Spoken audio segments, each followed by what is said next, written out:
기독교 철학자요 복음주의 운동가였던 프란시스 셰퍼 박사는 말년에 암에 걸렸습니다. 그는 힘겨운 투병 생활을 하면서도 캠퍼스 전도 사역을 했습니다. 셰퍼 박사는 자신에게 주어진 시간이 얼마 남지 않음을 알고 젊은이들에게 가장 필요한 메시지를 피를 토하듯 외쳤습니다.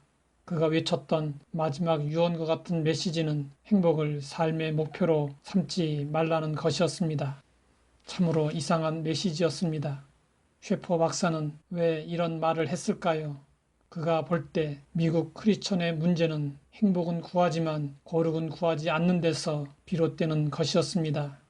거룩은 시대를 불문하고 모든 성도들에게 요구되는 중요한 생활 덕목입니다.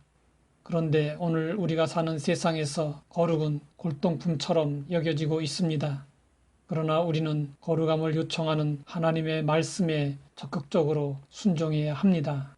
너희는 거룩하라. 이는 나 여호와 너희 하나님이 거룩함이니라. 거룩은 하나님의 속성입니다. 하나님이 거룩하심으로 우리도 거룩해야 합니다. 그러나 인간은 태어날 때부터 죄인입니다. 인간의 힘으로는 아무리 노력해도 스스로 거룩할 수 없습니다. 그러면 어떻게 해야 거룩할 수 있을까요?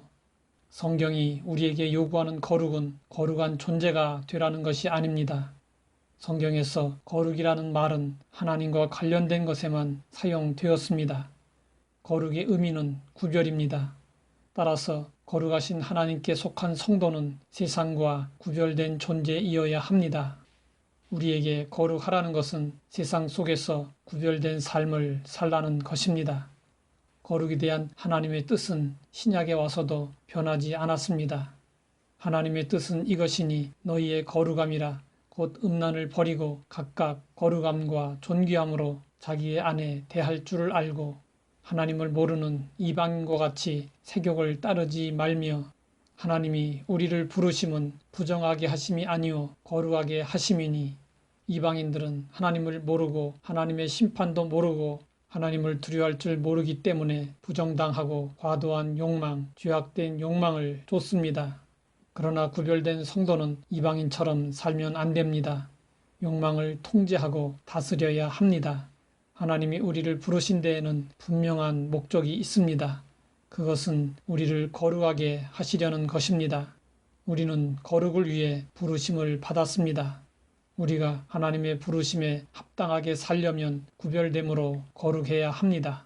거룩함은 우리가 세상에 속한 자가 아니라 세상과 구별된 존재라는 증거입니다.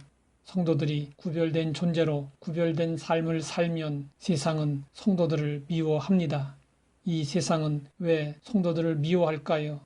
이에 대해 예수님은 이렇게 말씀하셨습니다.